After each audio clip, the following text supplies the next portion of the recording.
Hello everyone, in this video I'm going to show you how to uninstall or change a program on Windows 11. So for you to do that, you can click on the Windows tab on your PC, then use the search bar and search for control panel.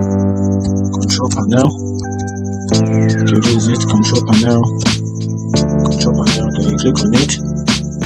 Once you click on it, then you click on programs. If yours is on, if your view by is a small icon like this, like something like this, you can just change this to category. Then when you change it to category, you have something like this on your screen. Then after that, then you click on programs. Then right here you can have all the programs, softwares on your PC. The one consuming your space, or there's a particular software you have on your PC and you are not aware about. Maybe there's a particular software you installed very long time ago and you still remember that you have it on your PC and it's consuming your space. Right here you can easily see find everything that is running on your PC, then and decide to change them or uninstall them. And that's it. If you find the video helpful, like and follow for more.